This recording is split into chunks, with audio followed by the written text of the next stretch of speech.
یہ کیا کر بیٹھے ہو اپنے ساتھ میرے بچے؟ ایک ایسی محبت جس کا کوئی انجام نہیں، تم نے یہ اپنے دل کو کس کن چھری پر رکھ دیا ہے میران؟ وہ ہونٹوں کو باہم سختی سے میچ کر پھر گھبراہٹ اور درد کی کیفیت میں اپنے ہاتھ کے ناخن انہی دانتوں سے چھیلنے لگا۔ اس کے وجود کی لرزش پر طارق صاحب کا دل کٹ رہا تھا۔ آپ اسے قائل کریں گے نا، میں اسے کسی کا محتاج نہیں ہونے دوں گا انکل، میں اس کی بیک بون بنوں گا، میں اس کے بغیر رہ لوں گا، لیکن اگر وہ مجھ سے دور بھی ناخوش اور رنجیدہ ہے تو یہ میرے لیے دگنی اذیت ہے۔ میں نے سوچ لیا ہے، میں اسے اس کا نہ ہو کر بھی اسے وہ زندگی دوں گا جو اسے اپنا بنا کر دیتا، شہزادی والی زندگی۔ میرا ساتھ دیں گے نا؟ اس شخص کو منظروں نے سسکتے دیکھا، جبکہ طارق فاروقی اس وقت لاجواب ہو کر اس شخص کو دیکھ رہے تھے۔ وہ میران کی محبت کی شدت پر خوفزدہ ہو گئے۔ میران، میرے بچے، اللہ تمہیں اپنی امان میں رکھے۔ یہ بہت مشکل راستہ ہے جو تم نے چنا، میں تمہیں نہیں کھونا چاہتا بچے، تو تم ختم ہو جاؤ گے۔ ایسا مت کرو، پیچھے پلٹ آؤ، شاید ابھی دیر نہ ہوئی ہو۔ تمہیں اس بربادی اور دلدل میں اترتا کیسے دیکھ پاؤں گا بچے؟ یہ وہ اندھیری قبر ہے کہ انسان پسلیوں میں پھنسا سکتا ہے لیکن آسانی پاس سے بھی نہیں گزرتی۔ اس شخص کے ہاتھ کانپ رہے تھے۔ طارق صاحب نے اس کے ہاتھ کو اپنے ہاتھوں میں دباتے بوسہ دیا، لیکن میران کے خوبصورت ہونٹوں پر ایک خارے جواری سی مسکراہٹ تھی۔ یہ الگ بات، اس کی آنکھیں سوٹ چکی تھی۔ اب واپسی ممکن نہیں، وہ میری پہلی اور آخری محبت ہے، لیکن دیکھیں میں آپ کی عائلہ کی طرح خوش قسمت نہیں کہ اپنی محبت کا نام اپنے ساتھ جوڑ پاؤں، لیکن میں جانتا ہوں اگر وہ خوش رہے گی تو مجھے بھی آسان سانس آنے لگ جائے گی۔ میں مضبوط ہوں، آپ بس میرا ساتھ دیں۔ طارق صاحب نے اس کے لڑکھڑاتے لہجے پر اس کو اپنے سینے بھینچ لیا، کیونکہ وہ میران کے درد کو اپنے سینے میں غبار کی طرح بڑھتا محسوس کر رہے تھے۔ اوہ میرے بچے، یہ کیا ہو گیا؟ وہ اس وقت کرب کے کسی اونچے مقام پر تھے۔ ابھی وہ سنبھلا بھی نہ تھا کہ دروازے پر ہوتی دستک نے جیسے ان دونوں کو اس درد سے کھینچ کر باہر نکالا۔ وہ مناف کو امی کے پاس چھوڑ کر واپس آ گئی تھی۔ مشکات نے جیسے ہی دروازہ کھول کر قدم اندر رکھے، اس کی نظر سیدھی میران ترزئی سے ٹکرائی تھی۔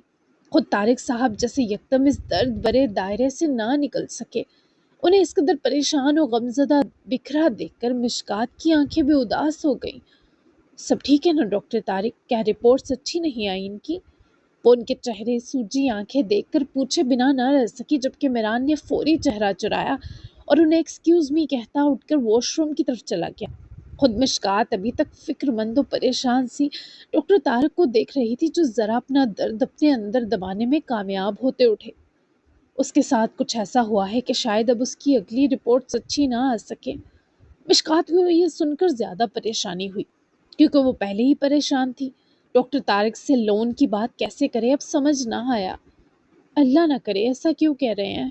اللہ انہیں صحت دے، آپ کے لیے بیٹے جیسے ہیں نا وہ، کیونکہ میں نے ان 5 ماہ آپ کا جیسا ان سے رویہ دیکھا ویسا کسی اور کے ساتھ نہیں رہا، تبھی آپ زیادہ پریشان ہو رہے ہیں۔ اللہ سے نا امید مت ہو، جانتی ہوں ڈاکٹر ہونے کے باوجود آپ لوگ بھی اپنوں کو کھو دینے کے خوف رکھتے ہیں، کیونکہ شفا تو اللہ دیتا ہے، ہم تو بس کوشش کر سکتے ہیں۔ وہ مشکات کو بھی اب شفقت سے تک رہے تھے۔ آج سے پہلے وہ ان کی کارڈیک نرس تھی، لیکن آج کے بعد وہ ان کے میران کی سانس تھی۔ تم دعا کرو اسے وہ شفا ملے جس کی اسے ضرورت ہے۔ مشکات نے حفیظ سا ہچکچا کر سر ہلایا، کیونکہ اسے تھوڑا عجیب لگا کہ یکدم ڈاکٹر طارق اسے بابا جیسی نظروں سے کیوں دیکھنے لگ گئے ہیں، اور یہ بدلاؤ اتنا شدید تھا کہ مشکات اپنی لاکھ الجھنوں کے باوجود بھانپ گئی۔ آمین، میں دعا کروں گی ان کے لیے۔ ٹشو سے اپنا چہرہ پونچھتا میران اس لڑکی کے ہونٹوں سے نکلتا یہ جملہ سنے باہر آتے رک گیا، تو مشکات اور ڈاکٹر طارق صاحب نے بیک وقت میران کی طرف دیکھا۔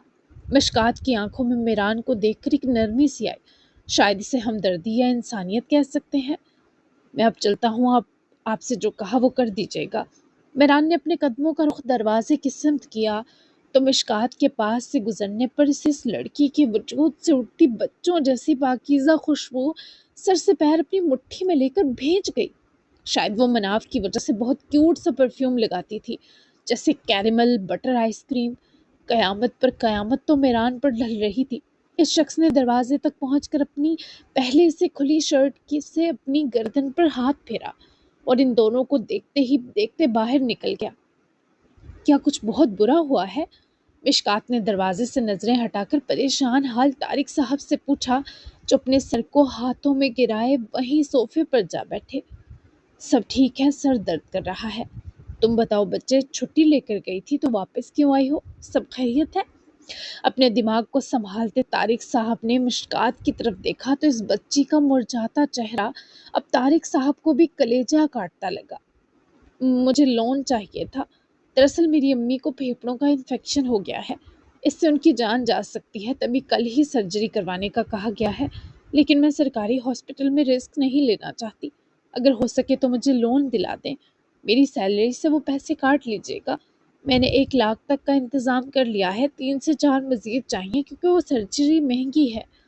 مشکات نے نظریں جھکا کر یہ سب کہا تو طارق صاحب نے اسے دیکھ کر سر اس بات میں ہلایا۔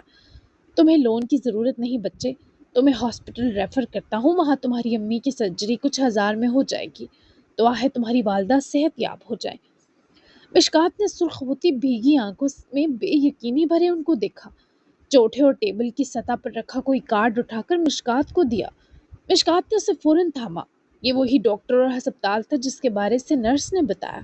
مشکات کی آنکھوں میں آنسو آئے۔ بہت شکریہ آپ کا، میں آپ کا یہ احسان نہیں بھولوں گی، اللہ آپ کو آسانیاں دے۔ وہ اس وقت جتنی خوش تھی وہ بے بس باپ اتنا ہی دکھی تھا۔ آمین بچے، تم یہاں جا کر آج ہی اپنی امی کو ایڈمٹ کروا دو کیونکہ سرجری سے پہلے وہ لوگ بھی کچھ اپنی تسلی کے لیے ٹیسٹ کریں گے۔ کل تمہاری چھٹی ہے، اپنی امی کے ساتھ رہنا۔ مزید اگر پیسوں کی ضرورت پڑی بھی تو میں ہوں، میرا سٹاف میرے لیے میرے بچوں کی طرح ہی ہے۔ جاؤ شاباش۔ مشکات کے پاس اس وقت کوئی لفظ ہی نہ تھا جو اس مہربانی کے بدلے کہا جا سکتا، بس اس کی نم آنکھیں تھیں اور ان میں بہت سا درد تھا۔ جی بہت شکریہ آپ کا۔ وہ ان کو مشکور ہو کر دیکھتی، اپنے آنسو پونجے وہ کارڈ مٹھی میں دباتی آفس سے نکلی تو ایک شکر بھرا سانس لے کر جب اس نے اوپر دیکھا، اس کا سکون کچھ فاصلے پر کھڑے میران نے بھی جیا۔ وہ یہاں آتے وقت جو اپنا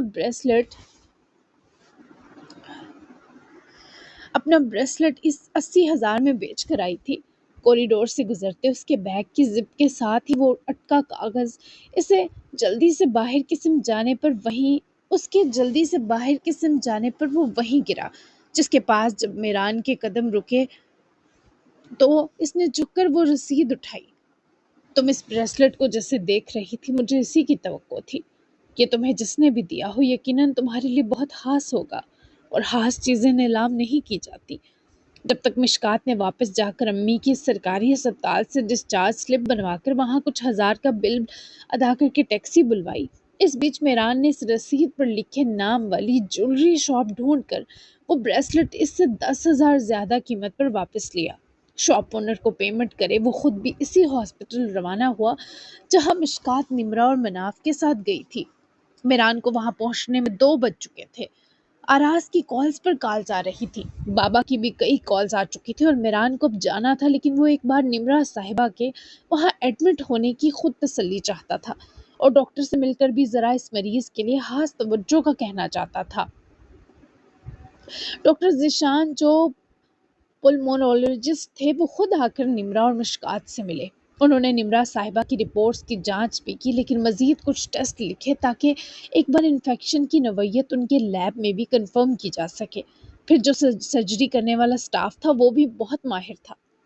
آپ جا کر یہ کچھ ابتدائی پیمنٹ جمع کروا دیں مس مشکات۔ نرس نے ایک پیپر فائل سے نکال کر مشکات کو تھمایا تو مشکات نے فوراً تھاما، البتہ نمرا صاحبہ کی پریشانی تھی کہ اب سوا نیزے پر تھی۔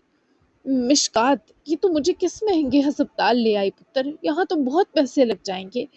ڈاکٹر گئے تو نمرا صاحبہ ہولتے دل کے ساتھ مشکات کی بازو تھام گئی۔ مناف کو وہ ابھی تک اٹھائے ہوئے تھی، وہ اب سلیپی سا ہو رہا تھا۔ پیسوں کی فکر مت کریں، آپ ہیں میری دولت امی، آپ ٹھیک ہو جائیں۔ پیسے تو آنی جانی شے ہیں، بھوک لگی ہوگی آپ کو، یہ ڈاکٹر ہی آپ کو آج پرہیزی کھانا دیں گے۔ مناف بھی تھک گیا ہے، میں اس کے لیے دودھ اور فیڈر لے کر آتی ہوں کیونکہ آج میں اور مناف یہی ہیں آپ کے پاس۔ نمرا صاحبہ کو ابھی بھی سکون نہ آیا اور رہی سے ہی کسر تب پوری ہوئی جب انہوں نے مشکات کی سونی کلائی دیکھ لی۔ مشکات، تو نے وہ بیچا ہے نا؟ تیرے بابا کی نشانی تھی، تو نے میرے لیے وہ بیچ دیا۔ مشکات نے امی کے رونے پر ان کے پاس بیٹھے ان کا کانپتا ہاتھ پکڑ کر چوما۔ مناف بھی جمائیاں لیتا ہوا مشکات کے سینے سے جڑا اس کی گود میں بیٹھا تھا۔ امی پیسے جمع کر کے واپس لے آؤں گی، آپ کیوں پریشان ہوتی ہیں؟ میں بھی آپ کی اور میری ہر چیز بھی، آپ بس مجھے اکیلا مت کیجیے گا، فضول کا پریشان نہ ہو، اسے پکڑے، میں بس یہ پیمنٹ جمع کروا کے ابھی آتی ہوں۔ وہ نمرا صاحبہ کے پشیمانی اور شرمندگی کے آنسو ہاتھوں سے صاف کیے ان کے رخسار پر بوسہ دیتی اپنی صبر و پیکر والی جان کو ان کی گود میں پکڑاتی اٹھی تو نمرا صاحبہ نے شاکی رنجیدہ نگاہوں میں مشکات کو بھرا۔ اب تک تو اس سنار نے پگھلا بھی دیا ہوگا وہ بریسلٹ، کتنا پیارا تھا وہ، تیرے بابا نے بہت چاؤ سے لیا تھا تیرے لیے، ان کے ہاتھ لگے تھے اس پر، کہتے تھے میری مشکات کی کلائی مجھے سونی اچھی نہیں لگتی، تو نے پھر سے وہ کلائی سونی کر دی بچے، میں بوجھ بن گئی ہوں تجھ پر۔ امی کے پھوٹ پھوٹ کر رونے پر مشکات کی بھی آنکھیں بھر آئیں، جنہیں اسے چرانا پڑا، کیونکہ جس دل سے وہ اسے بیچ کر آئی تھی اس تکلیف سے اس کا دل ابھی تک کانپ رہا تھا۔ ایسا تو نہ کہیں، یہ سونے کی چیزیں اسی لیے ہوتی ہیں تاکہ مشکل وقت پر بیچی جا سکیں۔ بابا کی نشانی میں جو ہوں آپ کے پاس، پھر ان بے جان چیز کے لیے نہ روئیں، پھر اس بے جان چیز کے لیے نہ روئیں۔ مجھے تو ویسے بھی سونا پسند نہیں، اب روئیں مت امی، میں بس ابھی آئی، اب بوجھ نہیں، آپ میرا واحد سہارا ہے۔ مناف، نانو کو پاری کرو تاکہ نانو کے آنسو رکیں، درد ہو رہا ہے نانو کے دل پہ۔ وہ امی کے ساتھ ساتھ مناف کا بھی ماتھا چومتی اس سے بھی اپنی ماں کا مرہم بنا گئی۔ انہیں دیکھتے آسودہ مسکرائی اور وہ کاغذ لیے کمرے سے نکلی تو چند آنسو مشکات کی آنکھوں سے اپنی سونی کلائی کو دیکھ کر بہہ گئے۔ میران کچھ فاصلے پر ریسیپشن ایریا میں کھڑا تھا، لیکن مشکات کو دیکھتے ہی وہ وہاں سے ہٹ گیا۔ وہ اس کا اپنی کلائی کو دیکھ کر رونا نہیں دیکھ سکا تھا، بس نہ چلا وہ خریدا بریسلٹ اس کی کلائی میں جا کر پہنا دے، پر وہ اسے ایسی میسر ہی تو نہ تھی۔ وہ اپنے آپ کو جلد سنبھال گئی، اس نے ریسیپشن ایریا تک پہنچ کر قدم روکے، پوری مگر باریک چادر سر سے ڈھلک کر اس کے شانوں کے گرد اچھے سے لپٹی تھی۔ گہرے نیلے رنگ کے سادہ سے سوٹ میں، پیر فلیٹ مگر نرم جوتی میں مقید کی وہ دنیا جہاں کی پروکار لڑکی لگ رہی تھی، اپسرا، جس پر میران توڑزئی کا دل آ گیا تھا۔ یہ پیمنٹ جمع کروانے کا کہا گیا ہے مجھے 60,000، اس کے علاوہ کتنے دینے ہوں گے پیسے وہ بھی بتا دیں مجھے۔ ریسیپشن پر کھڑی لڑکی کے متوجہ ہونے پر مشکات نے وہ پیپر وہاں کاؤنٹر پر رکھے اپنا پرس کھول کر مطلوبہ پیسے نکالنے چاہے، پر اس لڑکی نے اسے منع کر دیا۔ نہیں، کوئی پیسے نہیں دینے آپ نے۔ مشکات نے جھٹکے سے اس لڑکی کے منہ کی طرف دیکھا۔ کیا مطلب؟ وہ اس لڑکی کو الجھ کر دیکھنے لگی۔ اس پیپر پر لکھی اور کل کی سرجری کی قیمت ادا ہو چکی ہے مس مشکات، آپ کے شوہر نے پیمنٹ کر دی ہے۔ مشکات کے حواسوں پر جسے بجلی گرائی گئی تھی، وہ کچھ دور کھڑا میران توڑزئی اس لڑکی کے شل پڑتے عذاب دیکھ سکتا تھا۔ کیا میرے شوہر نے؟ مشکات کے دل کو دورہ آتے آتے رہا۔ جی ویٹ، نہیں، my mistake, doctor Tariq Farooqui کے ٹرسٹ نے یہ پیمنٹ کی ہے۔ ان کا ٹرسٹ ہر ماہ ایک فری میڈیکل سرجیکل کیمپ کا انعقاد کرتا ہے، جس میں ہیوی سرجری کے بل وہ لوگ ادا کرتے ہیں، آپ بھی انہی میں شامل ہیں، اس لیے آپ بس 10,000 پے کر دیں جو آپ کی مدر کے سٹے اور کھانے پینے کے اخراجات ہوں گے۔ مشکات اس لڑکی کے منہ کی طرف بے یقینی سے دیکھ رہی تھی، کیونکہ اسے یقین نہیں آ رہا تھا۔ خوشی کے مارے آنکھ بھری تو اس نے نظریں چراتے جلدی جلدی 10,000 نکال کر اسے دیا، جس نے مشکات سے وہ پیپر لے کر شکریہ ادا کیا۔ یا اللہ، آپ کا بہت شکریہ، میرے لیے آپ کی احسانی جو مجھ تک پہنچانے کا وسیلہ بنا، اسے بہت سا سکون دیجیے گا۔ اللہ اس ٹرسٹ کو فنڈ دیتے ہر انسان کا رزق اور بڑھائے، آمین۔ غریبوں کی سننے والے ابھی بھی موجود ہیں، کہ دنیا اتنی بھی بری نہیں ہوئی ابھی۔ مشکات نے اپنے آنسو رگڑے اور واپس روم کی طرف چلی گئی، جبکہ میران نے اپنے سینے پر ہاتھ رکھ کر سہلایا۔ تمہاری دنیا میں تمہارا نہ سہی، لیکن میری دنیا کے اندر میں تمہارا سب کچھ بن گیا ہوں مشکات۔ اب میری خوشی تمہارا خوش ہونا، میرا سکون تمہارا سکون پانا ہے۔ میں یہ محبت تب تک نبھاؤں گا جب تک پاگل نہیں ہو جاتا۔ وہ دنیا کا پہلا شخص تھا جس نے اپنا پاگل ہونا اس کے بعد جلدی مانگا تھا۔ اس کی تو ابھی سے جان جانے لگی تھی۔ آخر یہ فریضہ نبھائے وہ ہاسپٹل سے نکلا تو دل چاہا کسی خاموش کونے میں جا بیٹھے، لیکن آراز کے لیے اسے ہمت کرنی پڑی اور وہ آخر آدھے گھنٹے کی ڈرائیو کے بعد توڑزئے حویلی پہنچا۔ تب تک شاہ حویلی کے سب لوگ آ چکے تھے۔ زرگام کو اس کے کمرے میں بند کر دیا گیا تھا اور ستم کے بند دروازے کے پیچھے وہ بہت پرسکون اور خاموش تھا، کیونکہ اس نے عارض توڑزئی کو میسج کر دیا تھا کہ وہ آ کر اس سے ملے، جبکہ میران نے پہلے جا کر چینج کیا کیونکہ اس کی شرٹ کے بٹنز ٹوٹے تھے۔ بلیک میں ریڈی ہوئے وہ اپنے کمرے سے سیدھا راز کے کمرے میں گیا۔ دروازہ کھولا تو وہ جناب ایک single half sleeve T shirt اور ٹراؤزر پہن کر بیڈ پر اوندھے پڑے تھے۔ نیچے جشن کی تیاریاں طرزِ حویلی میں مکمل ہو چکی تھی اور یہاں آراز نیند لے رہا تھا۔ آراز تم نہ تیار ہوئے نہ خلیہ درست کیا، یہاں ہونا ذرا۔ آراز کا ہاتھ بستر پر پڑے موبائل کی جانب رینگتا دیکھ کر پیران نے کاؤچ کی جانب رکھے اس کے آج والے پیکڈ شلوار قمیض اور ویسٹ کوٹ پر نگاہ ڈالی۔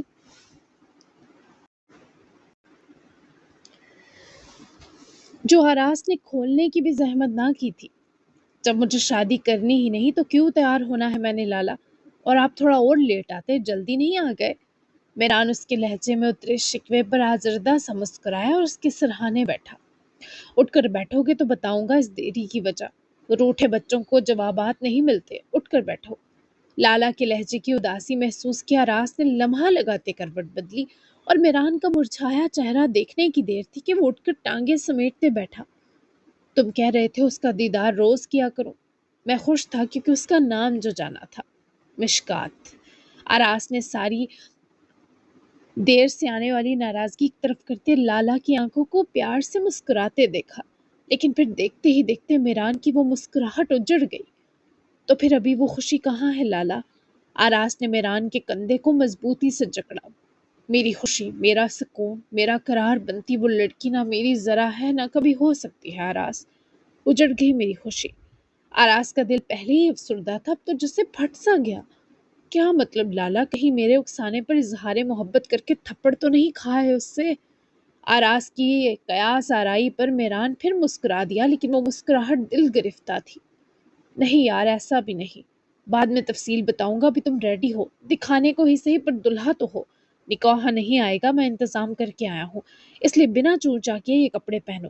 ہاف وائٹ کرتا شلوار ہے، اچھا لگے گا تم پر۔ میران نے اٹھنا چاہا مگر آراس نے اس کی بازو دبوچ کر لالا کو واپس بٹھایا۔ مجھے بتائیں لالا، میرا دل پریشان ہو گیا ہے۔ کیوں نہیں ہو سکتی وہ آپ کی؟ آپ جیسا انسان تو قسمت سے ملتا ہے۔ آراس نہ جانے اس کی کون سی خوش قسمتی دیکھ رہا تھا، کیونکہ میران تو سر سے پیر اجڑا ہوا تھا۔ وہ کسی اور کی بیوی ہے، چھوٹے سے بچے کی ماں بھی ہے، یعنی میرے لیے محبت کرنے کا راستہ تو کھلا ہے، پر قدم بڑھانے کا یہی بند ہو گیا۔ لیکن ابھی میرے لیے تمہاری اس شادی سے آزادی اہم ہے، سمجھے تم؟ میری بربادی پر ہم پھر بات کریں گے تفصیلاً۔ اٹھو ابھی آراس۔ آراس تو جس سے سننے سمجھنے کی کچھ پل صلاحیت ہی کھو بیٹھا تھا۔ وہ ہونک ہو کر لالا کو دیکھنے لگا جو اپنی بازو آزاد کروا کے اٹھ کھڑا ہوا۔ آراس بھی اٹھا اور لالا کی گلے جا لگا۔ اس وقت اسے میران کے درد کرتے دل کے سوا کسی شے کی پرواہ نہ رہی۔ لالا، یہ کیا ہو گیا؟ آپ کی محبت کسی اور کی کیسے؟ ادھر دیکھیں، چھین لینا اسے اس شخص سے، محبت بھی بھلا چھوڑنے والی چیز ہے کیا؟ ادھر دیکھیں، میں سب برداشت کر سکتا ہوں، آپ کی ایک بار پھر اجڑتی زندگی نہیں، میں اس شخص کو مار دوں گا لالا۔ آراس کے منہ سے یہ سنے میران نے غصے سے آراس کو پکڑ کر خود سے دور کیا۔ کیا بکواس کی تم نے؟ میران کے سخت لہجے میں پوچھنے پر آراس کی آنکھیں سرخ انگارے میں بدلی۔ لالا، میں نے پچھلے 5 ماہ سے آپ کو اس لڑکی کی محبت میں پل پل سانس بھرتے دیکھا، ان آنکھوں سے دیکھا۔ میں آپ کو اس سے اتنی آسانی سے دستبردار ہونے نہیں دے رہا، سن لیں، میں مار دوں گا اس شخص کو لالا۔ آراس کی ایسی باتیں سن کر میران کو اس کا دماغی توازن واقعی خراب لگا۔ کیا اسے بیوگی اور اس کے معصوم بچے کو یتیم ہونے کا دکھ پہنچاؤ گے تم اپنے لالا کا سینہ آباد کرنے کو؟ دماغ درست رکھو اپنا آراس، مجھے یہ سوچنے پر مجبور مت کرنا کہ میں نے تمہیں بتا کر غلطی کی۔ وہ میری محبت ہے آراس، وہ جتنا خوش رہے گی اتنا میرا دل سکون پائے گا، جہاں مرضی جس مرضی کی رہے، میرے لیے تو میرا سب کچھ ہے۔ مجھے کسی کو بتانے یا جتانے کی ضرورت نہیں، اس لیے ہوش میں رہو میرے شیر۔ آراس نے کرب سے نفی کرتے لالا کو دیکھا، وہ جس محبت کی بات کر رہا تھا ایسی تو آراس نے نہ سنی نہ دیکھی۔ لالا، وہ کچھ کہنا چاہتا تھا پر میران نے سختی سے اسے چپ کروا دیا۔ بس آراس، خدا کے لیے میرا دل پھٹ جائے گا، ایسی باتیں مت سوچو، ہوش میں آؤ، جا کر کپڑے بدلو، ہم ساتھ نیچے جا رہے ہیں، ہری اب 20 منٹ ہے تمہارے پاس صرف۔ آراس نے افسوس سے لالا کو دیکھا۔ آپ کی جگہ میں ہوتا تو اپنی محبت اگلے کے حلق سے گھسیٹ لیتا۔ آہ لالا، اپنی کتنی شاندار موت چنی آپ نے، یا اللہ مجھے صبر دے۔ آراس کا اس وقت کپڑے بدلنے کا کم اپنے بال نوچنے کا دل زیادہ چاہ رہا تھا۔ میران کی کھوریوں پر آراس اپنے کپڑے اٹھا کر گیا تو میران نے خود کو کوسا کہ کیا ضرورت تھی اس اس مینٹل سٹیٹ سے لڑتے آراز کو یہ بتانے کی۔ لالا ابھی وہ سنبھلا ہی تھا کہ آریز کی مسکراتی آواز نے میران کو اپنے تاثرات بہتر کرنے پر مجبور کیا۔ وہ موصوف آخرکار آ چکے تھے۔ آریز تورزئی 24 سال کا تھا اور جناب کی انجینئرنگ بس آخری مراحل میں ہی تھی۔ آریز کے آ کر گلے لگنے پر میران دل سے مسکرائے، کیونکہ یہ باشندہ مہینوں بعد دیکھنے کو ملتا تھا۔ میرے ہاٹ لونڈے، تم تو ہر بار اور وجاہت میں ڈوب آتے ہو۔ سفر ٹھیک رہا؟ یہ بالوں کا کیا ناس مارا ہے؟ کون سی کٹنگ کروائی ہے؟ میران کی نظر سیدھی آریز کے بالوں پر گئی، جو اس نے تھوڑے ماتھے پر گرا رکھے تھے اور پیچھے سے بھی کافی جھمگٹ بنے تھے۔ آریز نے ہنس کر لالا کو دبوچا۔ لالا، یہ آج کل کا فیشن ہے، آپ بھی تو دن بدن جوان اور ڈیشنگ ہوتے جا رہے ہیں میری ہری آنکھوں والے ہرن۔ یقیناً اس بار بھی کوئی ان سبز آنکھوں پر نہیں مری ہوگی، کیونکہ جناب اینگری مین نے کسی کو منہ نہیں لگایا ہوگا۔ وہ کیا ہے کہ مجھے لگتا ہے کہ میں آپ کی بیوی دیکھنے کے ارمان لے کر ہی دنیا سے کوچ کر جاؤں گا۔ اب تو آراس لالا بھی شادی کرنے لگے ہیں یار، کتنا ہی اچھا ہو کہ لگے ہاتھوں آپ اور زرغام لالا بھی نمٹ جائیں۔ میران نے اس کینچی کی طرح چلتی زبان والے بھائی کا کان دبوچا۔ جانتا ہوں یہ جلدیاں کس لیے ہیں، تو تاکہ تمہارا نمبر آئے۔ کوئی پھسالی ہوگی نا چھمک چھلو یونیورسٹی میں۔ آریز نے معصومانہ سا کراہنے کے ساتھ ہنستے اپنا کان چھڑایا تو میران نے مسکرا کر چھوڑ دیا۔ توبہ کریں یار، میں وہاں پڑھنے جاتا ہوں، لڑکیاں تاڑنے نہیں۔ ویسے ہماری جینز میں ہی اتنی وجاہت و خوبصورتی ہے کہ مجھے کچھ کرنے کی ضرورت ہی نہیں پڑتی، لڑکیاں خود ہی آس پاس منڈلانے لگتی ہیں۔ مجھے حیرت ہے، آپ جتنے ہینڈسم ہیں، آپ پر تو ہزاروں لڑکیوں کو پھڑک کر مر جانا چاہیے، پر میرا ہری آنکھوں والا ہرن کسی کو بھاؤ ہی نہیں دیتا۔ ہاؤ روڈ میران ادریس تورزئے۔ آریز کے شوخ و چنچل انداز نے میران کو بہت اچھا محسوس کروایا۔ یہ تھا ہی اس حویلی کی رونق۔ اچھا بس کرو اب یہ حسن کے قصیدے پڑھنا۔ آریز نے ہنس کر ہاتھ اٹھائی، کیونکہ آج تو آراز تورزئی کی باری تھی ستائش کی۔ اسی لمحے سڑا اور نخریلا آراز چینج کیے کمرے میں نکلا تو میران اور آریز نے اسے ایک دم اچھی فٹ والی شلوار قمیض میں سجتا دیکھ کر نظر اتاری۔ وہ اس قدر گندے موڈ میں تھا کہ اس کے خوبصورت کٹاؤ دار جا لائن والے چہرے میں ایک تیز کھنچاؤ محسوس ہو رہا تھا۔ اوف ماشاء اللہ، ادھر تو حسن کی دیگچی ہی الٹ گئی ہے۔ اوئے میرے کچھ سال بڑے جاسوس طبیعت والے بھائی، آج قیامت بن کر کس کو گھائل کرنے کے ارادے ہیں حضور؟ آریز نے جھپٹ کر آراز تک قدم اٹھائے تو میران نے عقب سے آراز کو آنکھوں کے اشارے سے منہ سیدھا کرنے کا کہا، جو اس نے بالکل بھی نہ کیا۔ تم کیوں ٹپکے ہو؟ تمہارے بغیر بھی شادی ہو جاتی میری، کچھ سال چھوٹی مصیبت۔ دلہا ہوں، کوئی دنیا کا 8واں عجوبہ نہیں۔ اور یہ حسن کی دیگچی، یہ گھائل، یہ سب خرافات سیکھنے بھیجا تھا تمہیں یونیورسٹی؟ آریز نے ہنس کر آراز کو لپٹ جاتے پہلے تو رج کر پیار کیا، پھر آراز کی کڑوی کسیلی سن کر ذرا آریز صاحب نے اپنا چہرہ شریف سامنے کیا۔ توبہ میران لالا، یہ تو آگ کا گولا بنے ہیں، کیا مہرمہ باجی نے ان کو ابھی تک لفٹ نہیں کروائی؟ آریز کی شرارتیں تھمنے والی کہاں تھی؟ وہ تھوڑا روٹھا ہے کیونکہ زبردستی شادی ہو رہی ہے، تنگ مت کرو۔ میران بھی آگے آیا، مبادہ آراز چڑھ کر چیخنے ہی نہ لگے۔ تبھی آریز کو بھی اس مستی سے نکالا اور یہ سن کر وہ بھی فکر مند اور سنجیدہ ہو گیا۔ اوہ سیڈ یار، چلے کوئی نہیں، شادی کے بعد سیڈنس خود ہی بھاگ جائے گی۔ چلے مسکرا دے، میرے بھائی کی شادی ہے آفٹر آل، میری نشیلی آنکھوں والے کریلے۔ آریز نے زبردستی ہی آراز کو یہ الٹے سیدھے لقب دے کر اسمائل کروائی، کیونکہ آخرکار تینوں ایک ہی ماں باپ کی اولاد تھے، کسی کی بھی ایفرٹ ضائع کیسے جاتی۔ جتنا آریز ان دونوں سے پیار کرتا تھا اس جتنا ہی وہ زرگام سے بھی پیار کرتا تھا۔ ٹھیک ہے، آپ دونوں آ جائیں، میں بھی جا کر باقیوں سے ملتا ہوں، پھر خود کی بھی ذرا خالد سنوارو۔ ملتا ہوں بریک کے بعد بڑیز۔ میران اور آراز نے اسے اجازت دی، جس کے بعد وہ نمونہ وہاں سے چلا گیا۔ میران نے آراز تک قدم بڑھا کر روکے۔ ایک بات بتاؤ، کیا ایسا کچھ ہے آراز جس سے تم واقف ہو لیکن میں نہیں؟ میران کی اس تمہید نے آراز کا دل مٹھی میں لیا۔ وہ ساری ہفکی بھول کر سہم سا گیا۔ نہیں، ایسا کچھ کیوں ہوگا لالا؟ آراز کا لہجہ لڑکھڑایا۔ کچھ بھی ایسا جو میرے بڑے بھائی ہونے کے رتبے پر دھبا ہو، کچھ بھی۔ اب کی بار میران کی حالی آنکھوں سے آراز کو خوف آیا۔ کیسی باتیں کر رہے ہیں لالا، آپ بڑے بھائی ہی نہیں، میرے لیے اماں اور بابا دونوں ہیں، ایسے گندے سوال دوبارہ نہیں کیجیے گا۔ وہ ڈر کر میران سے لپٹا، لیکن کیا کرتا، کل جو زرگام نے کہا وہ ابھی تک میران کے دل میں کانٹے سا چبھ رہا تھا۔ اگر کبھی مجھے کچھ ایسا پتا چلا آراز جس سے مجھے لگا کہ میں تمہارا بڑا بھائی بننے میں ناکام ہوں، تو میرا سر شرم سے جھک جائے گا، اور مجھے میرا جھکا سر کبھی منظور نہیں۔ کچھ ہے تو ابھی بتا دو، اگر مجھے کسی اور سے پتا چلا تو یہ دگنی تکلیف دے گا۔ میران کی تمہید پر آراز اس کے سامنے ہوا۔ وہ بہت بے قرار لگ رہا تھا، جیسے کسی طرح میران کے دل سے یہ شک و شبہات ہی نوچ لے۔ لالا، ایسا کچھ نہیں ہے، کس منحوس نے آپ کو اس شک میں ڈالا؟ جس نے بھی جو بکواس کی ہے بتائیں مجھے۔ بابا نے کہا یا اس زرغام نے؟ تو یاد رکھیں کہ آپ ان دونوں سے لاکھ درجے بہترین ہی ہیں، پلیز ایسا فضول مت سوچیں۔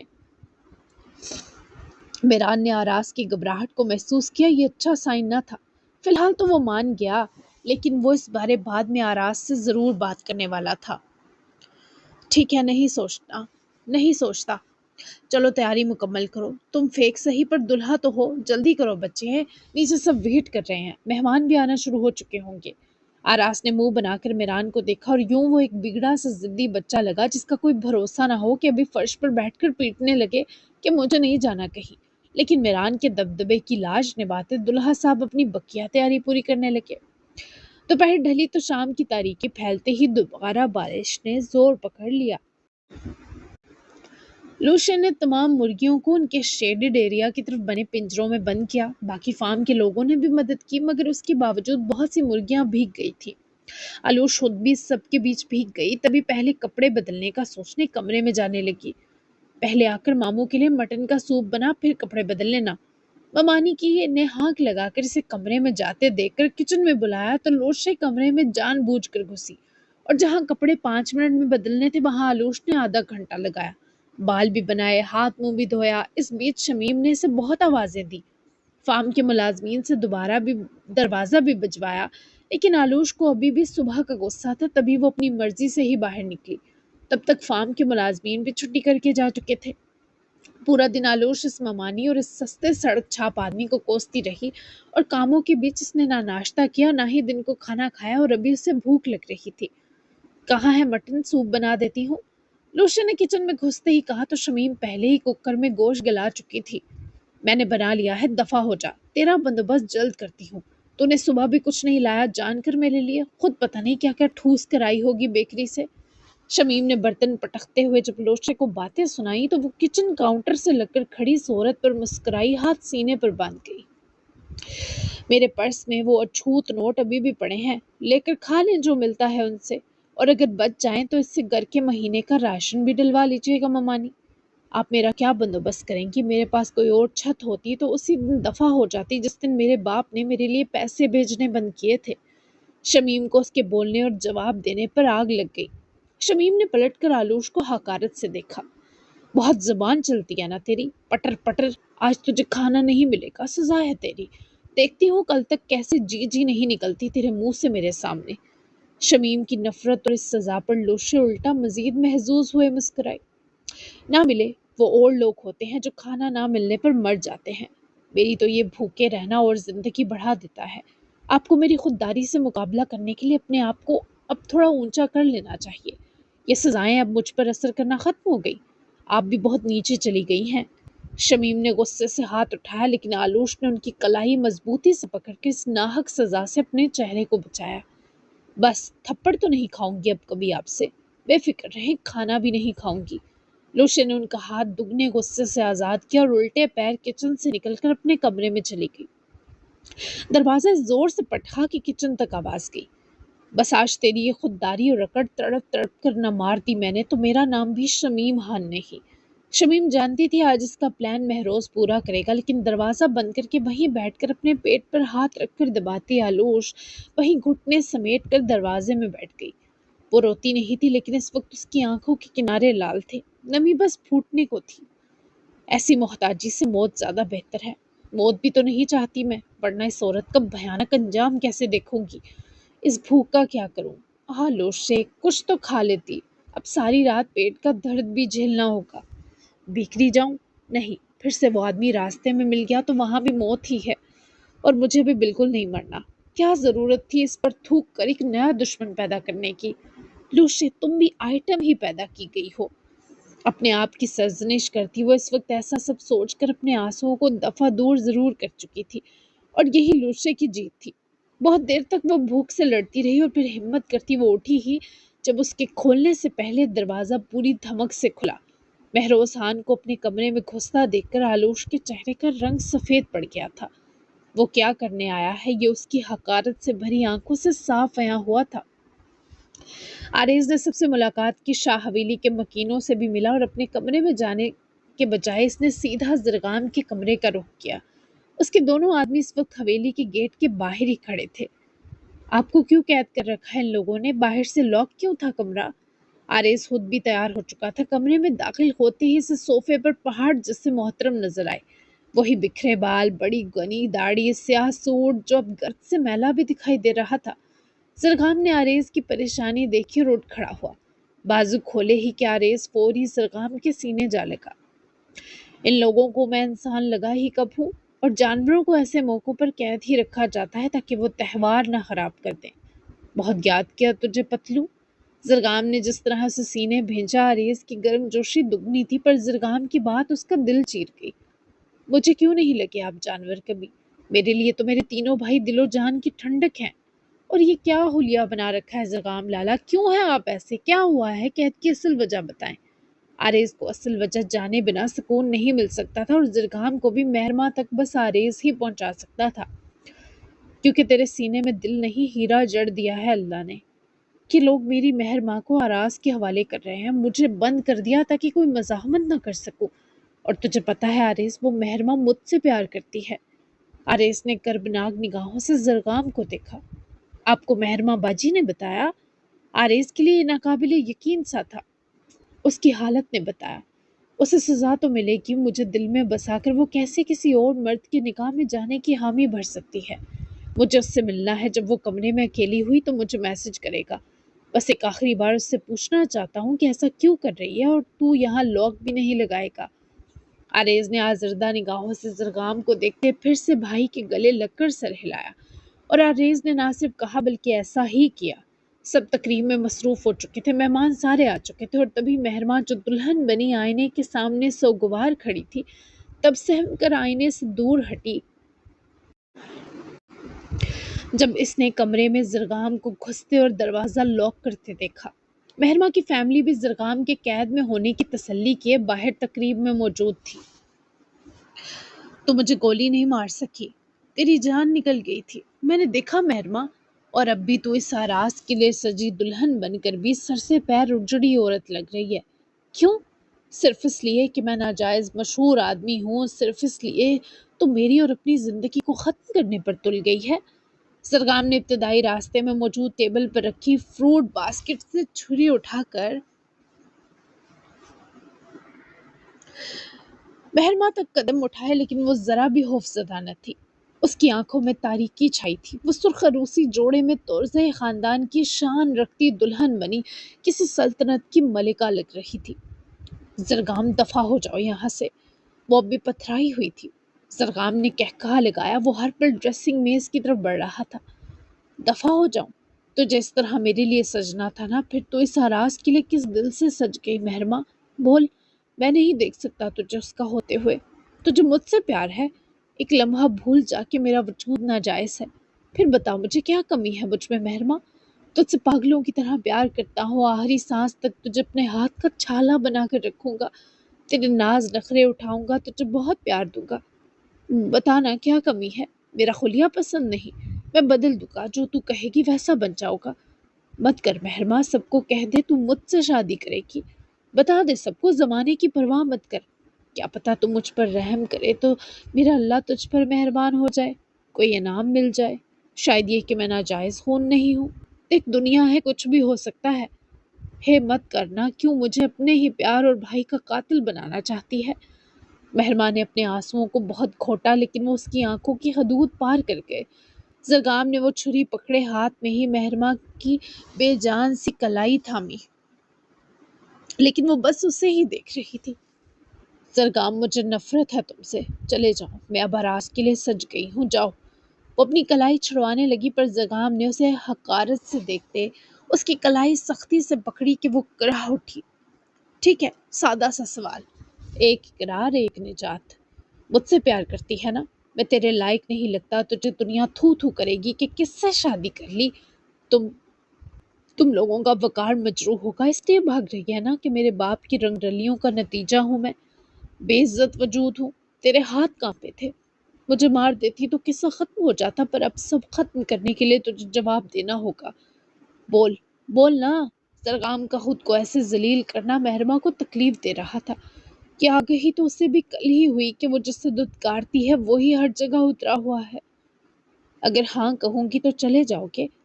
مہرباں نے ڈوبتی سی سرگوشی کی اور تبھی زرغام نے بہت آہستگی سے اس کی کلائی سے چوڑیاں اتار کر نیچے فرش پر بکھیر دی۔ پھر اس چھری سے اس نے مہرباں کی کلائی کو اتنے آرام سے چیرا لگایا کہ وہ اس درد پر بس آنکھیں سختی سے مچ گئی۔ زرغام نے جبڑے بھیجتے اس کی دوسری کلائی کے ساتھ بھی یہی کیا۔ خون کی بوندیں ٹپک کر زرغام کے موزوں میں جذب ہونے لگی۔ وہ سسک کر روئی جب زرغام نے اس کی دونوں کلائیاں جو لہو لہان تھی مہرباں کی آنکھوں کے سامنے کی۔ تو نے جو کیا مہرباں، دل میں مجھے رکھنے کے باوجود کسی اور سے شادی کی حامی بھر کر میرا دل خون کیا، اس کی سزا طے تھی۔ اب دعا ہے تو اس سے اگر بچ جائے تو تجھے زرغام کی موت کی خبر ملے۔ بچ جائے گی، کٹ گہرے نہیں ہیں، جلد تجھ تک لوگ پہنچا دوں گا۔ سب ختم، میری تجھ سے محبت مر گئی، مر جا تو بھی مہرباں۔ وہ اس کی کلائیاں آزاد کرتا، مہرباں کو دھکیل کر پرے کرتا، چھری وہیں پھینکتا ہوا جس طرح آیا اسی طرح نکل گیا۔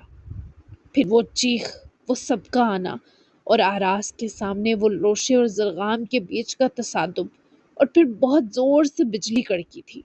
بھیانک چیخ و پکار نے یہ شام سوگوار کر دی تھی۔ ٹنٹنا۔ تو یہاں پہ ختم ہوتا ہے ہمارا ماضی جو ہماری 5 ایپیسوڈ پر مشتمل تھا۔ تو یہ تھا سٹارٹنگ، اس کو آپ انٹرو کہہ سکتے ہیں، کیونکہ ان 5 ایپیسوڈ میں آپ کو پتہ چلا کہ کون کیا ہے، کون کس سے کیا کرتا ہے، کون کس سے پیار کرتا ہے، کون کس کا ہے، کون کس کا نہیں ہے، ٹھیک ہے۔ تو یہ آپ لوگوں کو پتہ چل چکا ہے۔ اب جو کہانی عید کے بعد اصل والی سٹارٹ ہوگی، اصل کہانی تو وہ ہے دھماکہ۔ تو مجھے آپ لوگوں کا جو ہے وہ بہت زیادہ اچھی موجودگی اور رسپانس چاہیے اس ایپیسوڈ پر، ٹھیک ہے۔ اس کے بعد کوئی گیپ نہیں آئے گا، انشاءاللہ کوئی گیپ نہیں آئے گا۔ ہفتے میں 5 سے 6 ایپیسوڈ لازمی آیا کریں گی، کوئی گیپ نہیں آئے گا، پارس بھی آتا رہے گا انشاءاللہ۔ تو آپ نے ریگولرلی پڑھنا ہے اور میرا ساتھ دینا ہے، ٹھیک ہے۔ یہ 5 ایپیسوڈ انٹرو تھی، یہ پڑھ لیجئے گا، جس نے نہیں پڑھی ناول سٹارٹ کر لیجئے گا عید کی چھٹیوں میں، ٹھیک ہے۔ تو ہم ملیں گے پھر دھماکے دار 6 ایپیسوڈ کے ساتھ، جو بہت ہی زیادہ اسپیشل ہو سکتی ہے۔ ہو سکتا ہے وہ آراس اور لوشے کی نکاح اسپیشل ہو، کچھ دھماکہ ہو سکتا ہے 6 ایپیسوڈ میں۔ تو 6 ایپیسوڈ پڑھنے کے لیے آپ لوگوں کو ان باقی 5 ایپیسوڈ پہ اپنا رسپانس اچھا کرنا ہوگا، سب کو سٹارٹ کرنا ہوگا یہ ناول۔ تو ملتے ہیں اب عید کے بعد ہم دھماکے دار سی ایپیسوڈ کے ساتھ، تب تک کے لیے اللہ حافظ۔ دعا میں یاد رکھیے گا، اپنا پیارا سا تبصرہ دینا بالکل مت بھولیے گا۔ میری طرف سے آپ لوگوں کو ایڈوانس عید الاضحیٰ مبارک۔ اور جو ہے وہ جن کی قربانی ہے تو وہ غریب غربا لوگوں کو بالکل مت بھولیے گا، اور جن کی نہیں ہے اللہ تعالیٰ ان کو اتنے وسائل دے، اتنی ہمت دے، اتنی استقامت دے، اتنا رزق دے اور اتنی آسانیاں دے کہ وہ خود اپنے ہاتھوں سے یہ سنت ابراہیمی ادا کر پائیں۔ جن کی ہے اللہ تعالیٰ ان کو مزید برکت دے۔ اللہ تعالیٰ ہم سب کے جو حالات درست کر دے، ہم سب کے دلوں کو مطلب آسودہ کر دے، اور ہم سب کے دامن آسانیوں سے بھر دے۔ اس دعا کے ساتھ آپ لوگوں کی عید اچھی گزرے، ہماری تو اداس ہی گزرے گی کیونکہ ہماری دادوں کی ڈیتھ ہو گئی تھی چھوٹی عید پر۔